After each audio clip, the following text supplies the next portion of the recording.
Boa noite, pessoal vai chegando aí.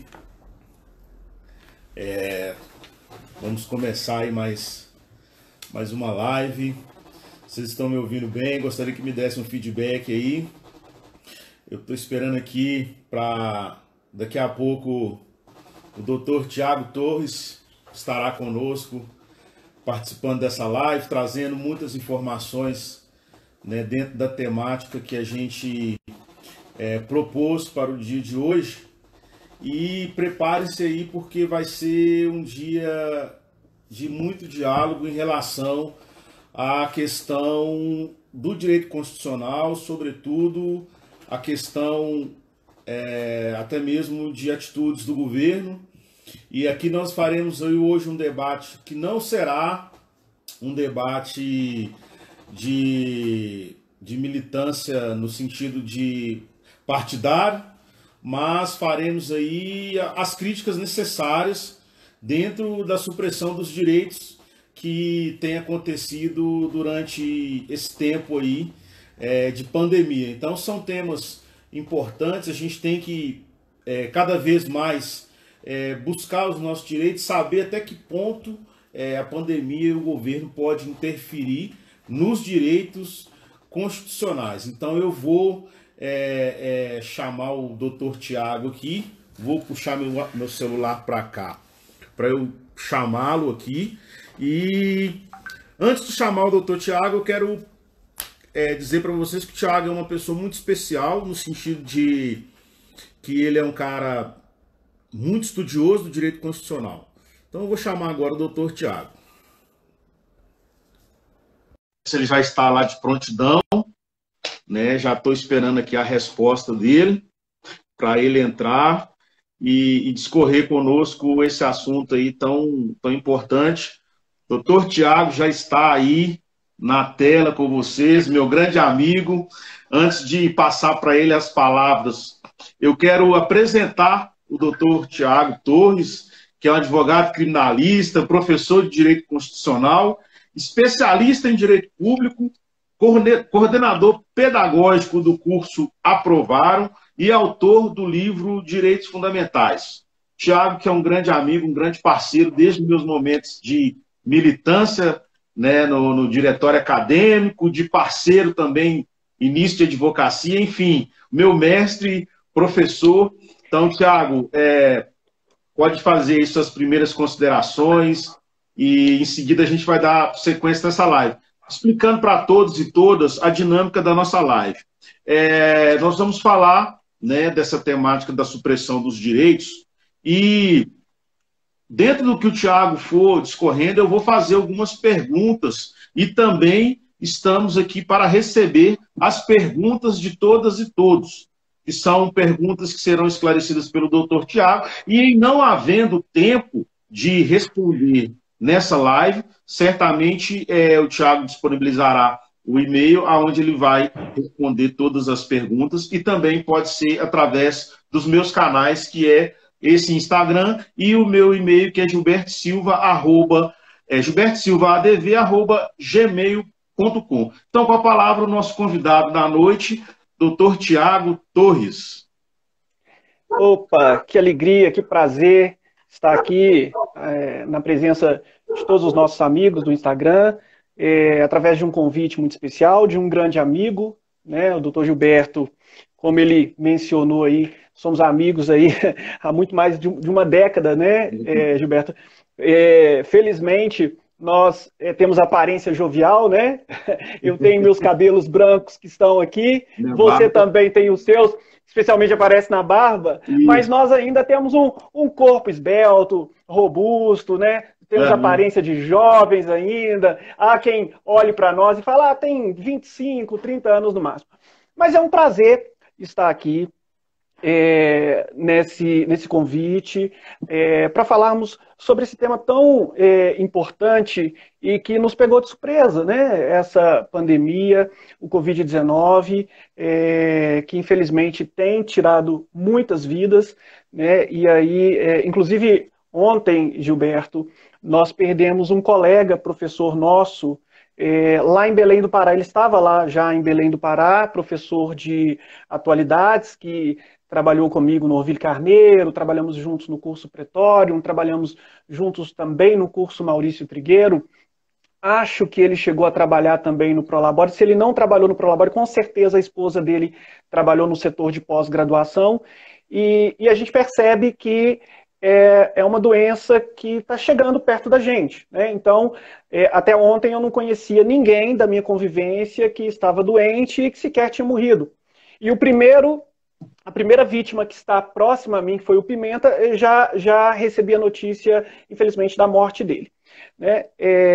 E falar sobre a pandemia, falar sobre essa doença que está cometendo tudo, de certo modo, falarmos também sobre direito constitucional, sobre direitos fundamentais, né? E aqui eu faço uma ressalva e um agradecimento muito grande a quem quem abriu as portas, quem abriu os caminhos para que eu gostasse dessa matéria de direito constitucional e efetivamente fizesse com que eu me tornasse um professor, que é uma pessoa que não está aqui entre nós mais, mas que eu tenho profunda admiração, profundo carinho, e que para mim não deixou de existir, que é o professor Maurício Trigueiro, que foi fundador do curso Maurício Trigueiro, e que era um professor espetacular, um dos melhores professores que eu já vi na minha vida de direito constitucional. Então, na pessoa da nossa amiga que está presenciando aqui essa live nossa, Vânia Murim, eu mando um beijo enorme e nessa singela homenagem também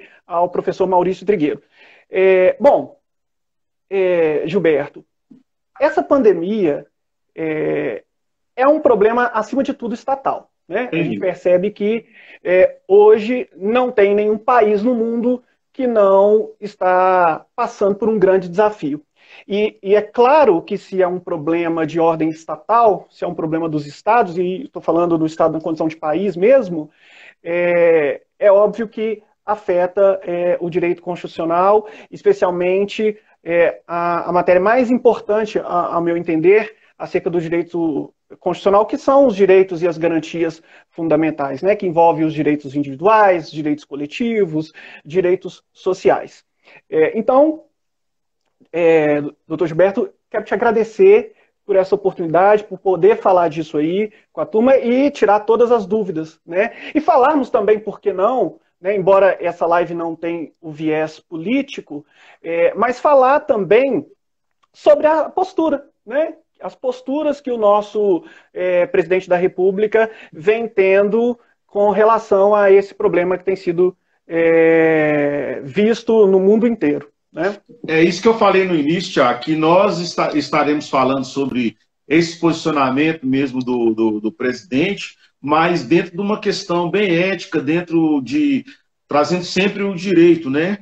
E já começando, iniciando a nossa live, e entrando dentro dos assuntos de direito constitucional, enfim, eu quero perguntar para você, Tiago, se essa pandemia tem trazido uma situação atípica, que nunca foi vivida no mundo, se desafia os estados, e como que estão essas perspectivas e respectivas econômicas, como que o senhor vê isso, como que o senhor tem visto essas questões da pandemia dentro desse desafio dos estados, né, dentro das questões econômicas e também não, porque dentro dessas questões todas de direito.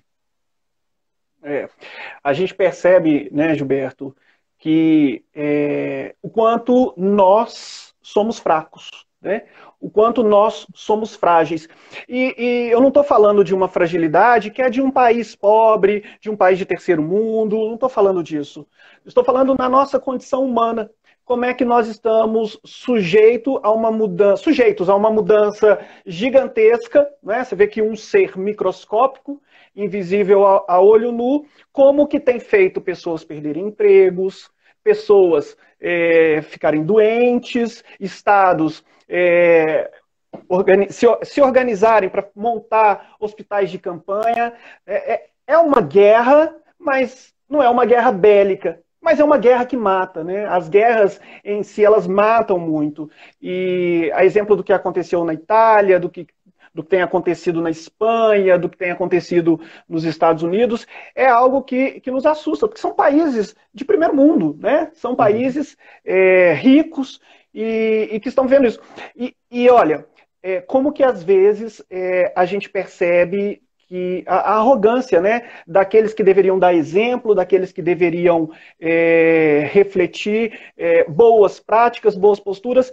E eu me recordo, há pouco tempo atrás, quando eu vi o presidente dos Estados Unidos, Donald Trump, onde ele antes de chegar efetivamente a pandemia nos Estados Unidos, ele subestimou. Ele se referiu à pandemia como uma doença simplória, que não ia atingir tanto os Estados Unidos assim, que era para as pessoas ficarem mais calmas, que os Estados Unidos, que é um país economicamente forte, que é uma potência mundial, estavam preparados aí para receber essa doença e passar por ela com tranquilidade. E a gente viu que a verdade do que aconteceu foi algo diferente do que ele disse, né? Os Estados Unidos é o país que tem o maior número de mortes, é o país mais afetado, se tornou o grande epicentro do mundo, e com isso a gente percebe o quê? A gente percebe que nós somos frágeis. E perceba que um vírus, uma doença, né, está atingindo a economia mundial. Né? Hoje a gente está falando de um mundo globalizado, um mundo que está todo interligado e que depende, os países dependem, né, são interdependentes entre si e como que uma doença nos atinge.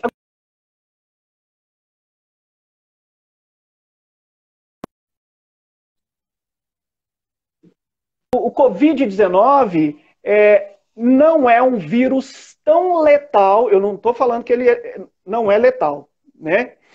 Não é um vírus tão letal quanto outras doenças mundiais, né, que já passaram pelo mundo, por exemplo, o vírus Ebola, né, que é muito agressivo, que mata com muita força, né, é um vírus muito forte. Então, perceba, né, que um vírus é uma espécie de uma gripe que mata, mas que me faz refletir sobre como poderia ter sido um vírus muito pior, um vírus muito mais agressivo, um vírus muito mais importante, né? E como que a gente é muito fraco diante disso, como que a gente é frágil diante de toda essa situação. E isso me preocupa como ser humano, me preocupa como uma pessoa que quer ver um mundo melhor, inclusive para os meus filhos, né? Que hoje são 4. Então, me preocupa bastante, né? E como que nós estamos despreparados em torno disso, né? E olha que a gente sabe que estamos em 2020, a medicina está extremamente avançada, mas perceba como que um vírus pode nos assustar, né? Sim. Então, com muita preocupação. Sim, doutor Tiago, uma outra coisa que eu queria, assim, já entrando dentro do direito, e qual que é o papel do Estado Democrático de Direito na proteção do indivíduo e versus a economia? Qual que é a função hoje, né? Vamos falar do Estado brasileiro, Estado Democrático de Direito. Qual que é a função, qual que é o papel do governo federal, qual que é o papel dos governos estaduais e municipais no que tange à proteção do indivíduo nessa questão da pandemia, e a gente aí querendo abordar todas as questões, proteção individual e a proteção coletiva também. Hoje é uma pergunta muito importante e que faz, eu sei particularmente, e muitos de nossos amigos que estão nos acompanhando sabem também que você é um historiador, que você tem formação também de história, você tem dupla formação, você é formado em história, você é um professor de história, você é formado em direito, você é advogado, você é professor de direito, então você vai entender muito bem o que eu vou dizer e acaba sendo tema de direito constitucional porque trata da história dos direitos fundamentais, não é? Então nós sabemos que no final do século XVII, né, no início ali do século XVIII, a grande aquisição dos primeiros direitos eram os direitos ligados à liberdade. Não é? que são chamados direitos de primeira geração. E nesses direitos à liberdade, essa primeira grande conquista que nós tivemos acerca dos direitos fundamentais, que, volto a falar, no final do século XVII, início do século XVIII, são direitos ligados à liberdade e que obrigavam o Estado a ter uma postura negativa. O que é o Estado ter uma postura negativa? É o Estado ter uma ação de não fazer, de não intervenção na vida do sujeito, de não intervenção na vida do indivíduo.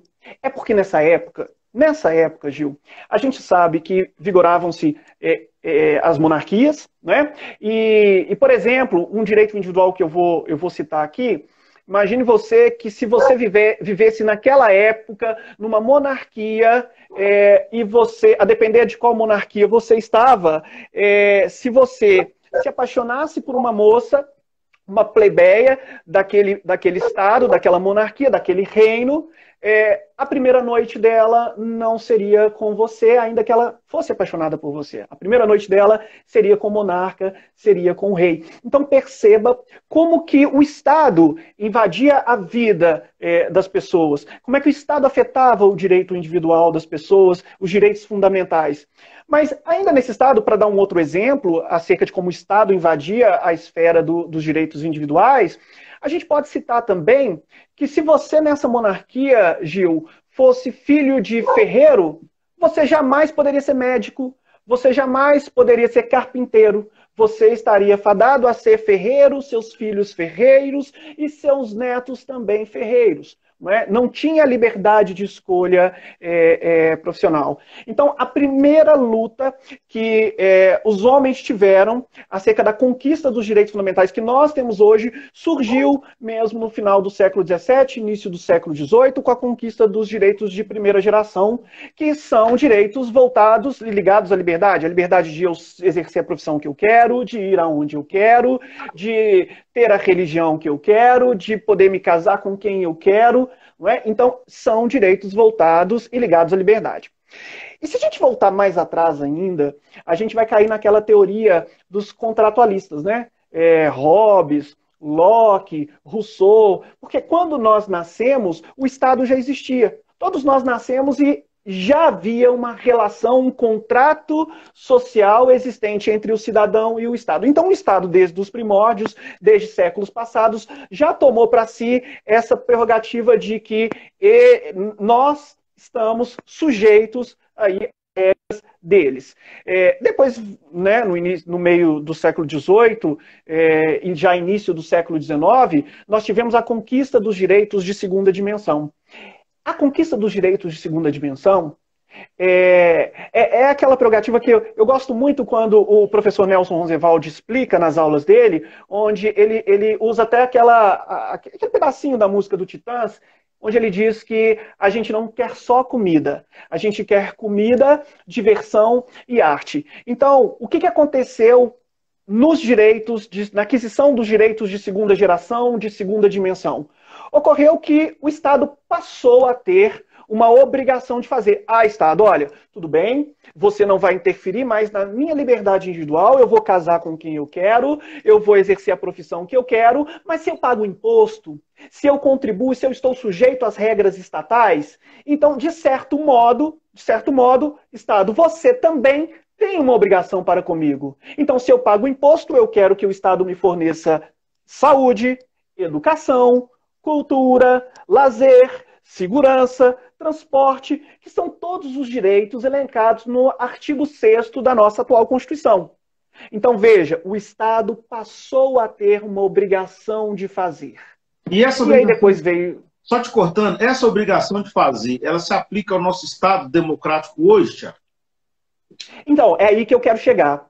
Se aplica porque o Estado passou a ter uma postura garantidora, o Estado passou a ter uma postura de proteção, o Estado passou a ter um dever, né, que se traduz na eficácia dos direitos fundamentais, na eficácia vertical pela qual o Estado passa a ter obrigações com o indivíduo. O indivíduo tem que se sujeitar às regras estatais. O indivíduo tem que colaborar com o Estado, o indivíduo tem que pagar imposto de renda, o indivíduo tem que pagar IPTU, o indivíduo tem que pagar IPVA, o indivíduo tem que cumprir as normas de trânsito, o indivíduo tem que votar, o indivíduo tem que uma série de regras e leis que são sobre ele e que ele realmente tem ali a obrigação, não pode nem alegar que ele desconhece, você sabe disso como advogado, então ele tem a obrigação de cumprir e de respeitar aquelas leis.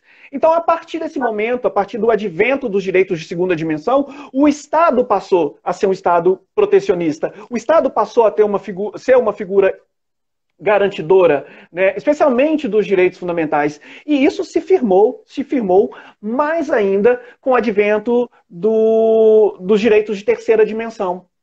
Os direitos de terceira dimensão já passa a ser uma preocupação do Estado com as futuras gerações. Então, por isso é que a gente fala de direito ambiental, de preservação do ambiente, de preservação da natureza, porque isso tudo torna-se uma preocupação que é inerente ao Estado para com as futuras gerações, que está transparecida aí no que nós chamamos de eficácia vertical dos direitos fundamentais. Então, hoje, o Estado, sim, ele tem que cumprir esse papel. Ele tem que ser uma figura que vai garantir para a gente.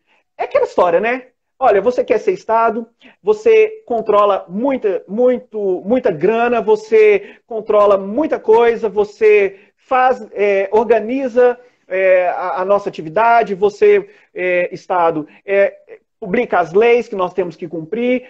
Você, então, é responsável por nós indivíduos. Nós, indivíduos, passamos a vida cumprindo o nosso papel, colaborando com vocês, mas na hora que nós necessitarmos de que o Estado nos proteja, aí o Estado tem que cumprir com esse papel. Então, por exemplo, a gente vê essa figura no tocante ao Brasil, não é? E a gente percebe essa dor, especialmente no Poder Executivo, dói no Poder Executivo, dói nas pessoas que estão representadas pelo Poder Executivo, de ter que fornecer o auxílio emergencial, não é, às pessoas. Por quê? Porque agora o Estado tem que cumprir o papel dele. Essas pessoas trabalharam a vida inteira, essas pessoas, os pais, os avós e elas mesmas contribuíram para essa organização estatal que existe. Não é? Elas nasceram já dentro dessa organização, né? E se submeteram a isso. Então, o Estado agora, no momento de pandemia, ele tem que fazer o papel dele. Ele tem que ser esse garantidor. Inclusive, a nossa atual Constituição, ela é uma Constituição, também conhecida como Constituição Garantia. Por quê? Porque o Estado deve proteger o indivíduo. Então, tem que ter auxílio emergencial, sim, seja pelo tempo que for. Não é? Temos que ter aí a figura do Estado protegendo o indivíduo. É claro que quando a gente fala de Estado, a gente está falando de tripartição de poderes, não é? De interesses que estão sempre colidindo, principalmente nessa briga entre poder executivo, poder legislativo, poder judiciário. Né? A gente assiste hoje a judicialização de tudo, tudo vai parar no poder judiciário, e a gente percebe, principalmente na figura do nosso presidente, uma insatisfação no tocante à paralisação do país. Porque hoje, Gil, é fato, o país precisa parar. As pessoas têm que ficar em casa. As pessoas têm que se preservar, porque o vírus realmente mata. Não é brincadeira. Não é uma simples gripezinha ou um resfriadinho. Não é isso. Né? E a gente tem visto que não tem morrido só pessoas do que eles chamam um grupo de risco. A gente tem visto até crianças. Nessa semana ou semana passada nós tivemos aí um bebê de poucos meses que morreu vítima do Covid. E a coisa é assustadora. A gente liga a televisão, assiste o jornal, são covas e mais covas. E o nosso presidente, simplesmente, ele tem uma postura displicente, até mesmo desrespeitosa para aqueles que perderam seus entes queridos. Como é que fala, olha, presidente, as mortes do Brasil já superou aí a morte da China, por exemplo. E daí a resposta dele? E daí? Eu sou Messias, mas não faço milagre. Mas não é isso que nós queremos dele. Nós não queremos que ele seja Messias, nós não queremos que ele faça milagres, nós queremos que ele seja um presidente. O presidente do Brasil, uma pessoa coerente, uma pessoa que age com sensibilidade, razoabilidade, seriedade, acima de tudo. Não é fazendo piada, falando que não é coveiro. Né? Ontem, o Jornal Nacional fez todo um histórico temporal das falas do presidente desde o início da pandemia até agora. E a gente só vê saindo da boca dele coisas absurdas. Inclusive falas racistas, né? Porque aí também eu tenho que lembrar dessas questões aí, que ele é uma pessoa também que acabou que com essa forma de governar e de ser um falastrão, ele também tem incentivado, legitimado a sociedade a cada vez mais aflorar esse racismo existente, correto? Ah, sim. E não só, Gil, o racismo relacionado à etnia, à cor de pele, não. Mas toda a exclusão. A única exclusão que ele não faz, até hoje que eu não vi, foi com relação à religião, principalmente no tocante aos evangélicos. Né? Aos evangélicos. Nunca vi discriminação dele em relação a isso. Mas toda a ordem de discriminação, ele deixa bem claro. E é muito ruim, Gil, quando a gente percebe que mesmo o racismo. Ele é camuflado, ele é sujo, ele é imundo, porque ele fica escondido, ele fica quase que subentendido. É como se fosse um cinismo ambulante que viesse cuspindo. E é uma ingratidão, é uma falta de respeito imensa. Inclusive, as pessoas criticam muito, né? Professor, você não tem cultura porque você assiste Big Brother Brasil, você assiste Casos de Família, você assiste programa do Ratinho, especialmente às quartas-feiras que tem o exame de DNA. Mas eu fiquei muito feliz porque todos esses programas mostram o cotidiano da população, não é? Da massa que elegem esses políticos que estão nos representando. Então é importante a gente conhecer, e eu fiquei muito feliz de ver no Big Brother Brasil um programa elitizado, né? E de ter como campeã a Thelminha, uma mulher que é um grande exemplo de superação, uma vida incrível, uma médica negra e que passou por várias situações ruins, constrangedoras, de desrespeito e chegou, e para mim foi um alívio, porque quem elegeu a Thelminha para ser campeã foi o povo, né? O povo que votou e tudo, e para mim foi um alívio, porque não foi mais uma pessoa da alta sociedade, Fugiu do pele cor clara. Exatamente. Então, demonstra que a gente está crescendo um pouquinho. Né? Mas voltando aí à pandemia e a postura do presidente, realmente desrespeitosa às condutas, às palavras, chega a enojar. Porque o que a gente espera de um líder e do principal líder, né, porque a gente sabe que o Poder Executivo ele tem uma responsabilidade, a meu ver, muito, e eu explico isso nas aulas, muito maior do que o Poder Legislativo e o Poder Judiciário. Veja que eu não estou falando de hierarquia entre poderes, porque não existe hierarquia entre poderes. Mas são atos que a gente não espera de um presidente da República. São palavras que a gente não espera de um presidente da República e que nos deixa perplexos. Né? Então, é uma preocupação, sim. Agora, o Estado, respondendo sua questão, Gilberto, sim, ele tem essa prerrogativa, ele tem esse dever de ser um Estado garantidor, de proteger os direitos individuais das pessoas, os direitos fundamentais, e principalmente nesse momento de pandemia, nesse momento em que nós precisamos que o Estado nos reserve, nos garanta enquanto a gente fica em casa, é dever dele fazer tudo para que isso aconteça. E assim, deixo aqui, né, Gilberto, a nossa gratidão, os sinceros cumprimentos a todos aqueles profissionais dos chamados serviços essenciais e que, diferente de muitos de nós, não pararam. Que estão lá nos caixas de supermercado, né? Todo mundo pensa, é só o pessoal da saúde? Não é só o pessoal da saúde. Os caminhoneiros, olha, aquelas pessoas que trabalham com logística, todo mundo esquece deles. Mas o pessoal da logística, nós dependemos tanto deles quanto os caminhoneiros, quanto o pessoal da saúde, quanto os agricultores. que vão continuar produzindo os alimentos que a gente não para de comer, as nossas necessidades não se cessam, né, simplesmente porque o Estado está nos garantindo e porque estamos passando por uma pandemia. Mas o Estado tem o dever de se organizar para isso. E não podemos esquecer de nós, advogados criminalistas, que estamos aí todos os dias, Ceresp, delegacias, flagrantes, fazendo diligências necessárias e urgentes. Né? Tiago, enfim, o presidente da República, ele pode determinar o retorno das atividades, porque a gente tem tido essas discussões aí, se é o governo municipal, se é estadual. Aí eu faço uma pergunta direcionada dentro da perspectiva do direito constitucional. O presidente da República, ele tem poder para mandar voltar às atividades e todo mundo voltar a trabalhar e acabar o isolamento social?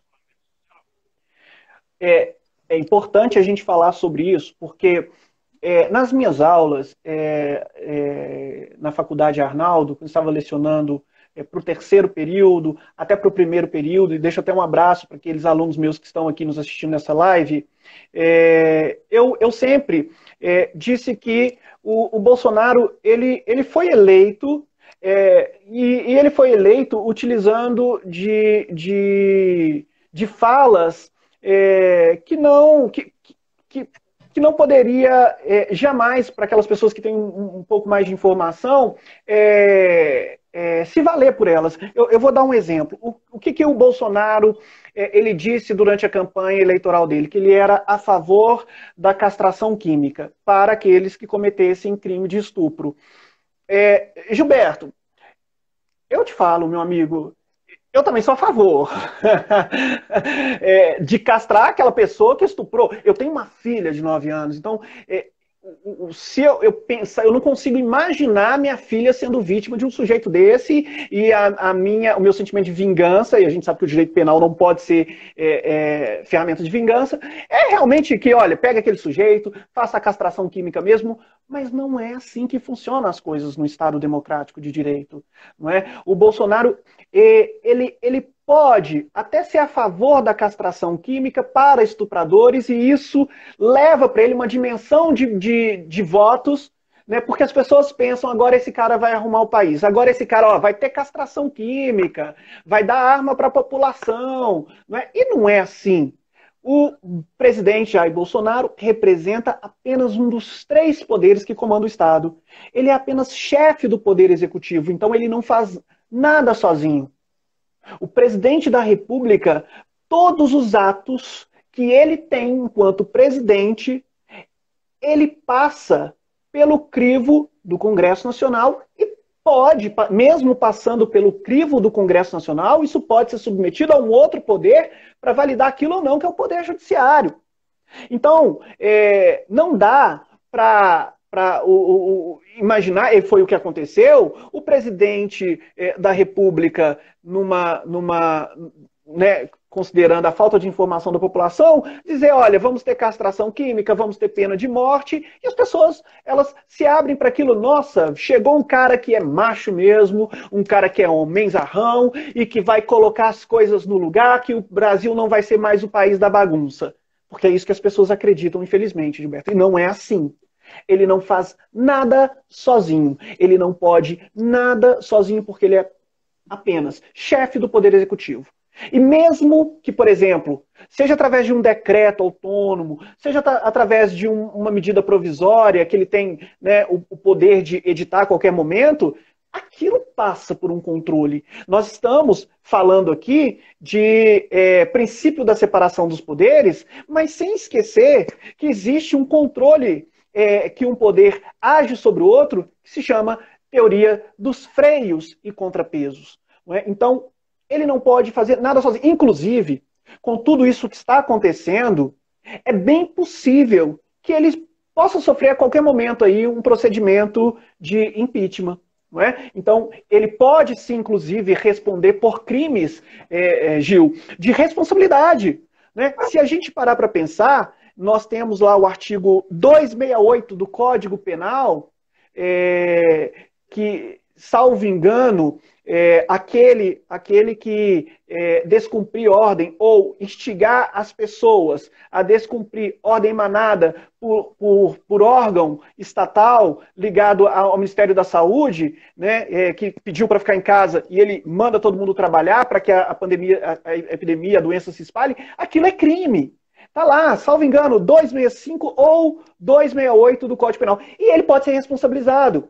Ele aí poderia ser responsabilizado, embora ele tenha a chamada imunidade, mas não seria uma imunidade que iria afetar o presidente da República, porque é uma atitude que ele está tendo, uma atitude criminosa, ele cumpriu o núcleo penal daquele artigo, daquele crime, e tem relação com a sua atividade presidente. Então ele pode responder por isso. Então ele ainda não sabe, né, porque parece que ele desconhece a Constituição Federal, ele ainda não sabe o que pode acontecer com ele diante de todas essas comentários e responsabilidades e más posturas que ele tem tido. Mas será que ele pode restringir? Olha, ele até pode editar decretos, ele até pode fazer o que for para que ordene que as pessoas voltem ao trabalho, que a economia flua e tudo mais. Mas tudo o que ele faz passa pelo controle. Agora, o STF já manifestou que no tocante aos estados e municípios, os governadores e os prefeitos, eles que têm, dentro da sua esfera de autonomia, o poder de determinar se as pessoas vão voltar ao trabalho ou não. Entendi, Thiago. E você tocou aí, eu vou mudar um pouco aqui a questão, você tocou em impeachment. Você acha que já existem elementos suficientes para que aconteça esse impeachment? Eu estou te falando, estou fazendo essa pergunta, porque a gente tem acompanhado o noticiário e, salvo engano, já são mais de 10 pedidos de impeachment, todos eles fundamentados, sobretudo nessa questão do nosso presidente, infelizmente, não obedecer às leis, sobretudo as questões de saúde, né? Hoje o jornal Le Monde publicou na sua página, na capa, né, uma charge do nosso presidente em relação ao coronavírus, como se ele estivesse fazendo molecagem com o coronavírus. Então a gente vê que está uma questão que já está indo para fora, já é uma questão mundial. Esse desrespeito do presidente nosso com a sociedade e, sobretudo, com a questão do direito em si. Ele também deveria ser um grande espelho da questão do direito constitucional. Então, o senhor vê que existem elementos, ou se ainda é muito precoce essa questão. Impeachment é uma coisa que tem incomodado demais o brasileiro, tendo em vista que os últimos governos todos foram essas questões de impeachment. Mas a gente tem que entender que, em havendo, sobretudo, as questões dos crimes de responsabilidade, eu acho que a gente tem que também querer essa questão do impeachment. Então, o senhor acha que já tem elementos suficientes para isso? Ou é um processo que tem que ter bastante investigação ainda? Ô, Gilberto, tem, e não é pouco não, mas tem é muito. Né? Me parece que o Bolsonaro ele editou um decreto relacionado aí às armas, a não ter uma obrigatoriedade ligada ao registro de armas, aquele número, né, que as armas possuem, e isso ele justificou como sendo uma atitude dele que incomodava ele, e ele não pode fazer isso enquanto pessoa. Ele não pode usar o Estado para poder satisfazer um interesse pessoal dele. Né? E isso, por si só, já é um crime de responsabilidade. Fora diversas ações que ele tem cometido desde o momento em que ele foi eleito. Agora, a gente percebe que ele agora está tentando controlar a Polícia Federal. Não é? E aí ele vai para a cadeia nacional como se todos nós fôssemos um bando de ignorantes, dizendo que ele não queria controlar a Polícia Federal porque ele não é um agente que está sendo investigado por qualquer crime eventualmente ele tenha cometido, mas ele tem filhos que estão sendo investigados pela Polícia Federal, não é? Então, quando ele coloca amigos de filho para poder ser diretor da Polícia Federal, aquilo pode ensejar, pode configurar um crime de responsabilidade, pode ser entendido como um crime de responsabilidade, ao ponto de poder ingressar com o procedimento de impedimento, que é o impeachment. Agora, qual está sendo a conduta dele? Não é? Qual está sendo a preocupação dele? Ele foi eleito e logo no início do seu mandato, ele disse que não iria se curvar à velha política. E hoje, o presidente Jair Bolsonaro, ele não tem no parlamento, ele não tem no Congresso Nacional a maioria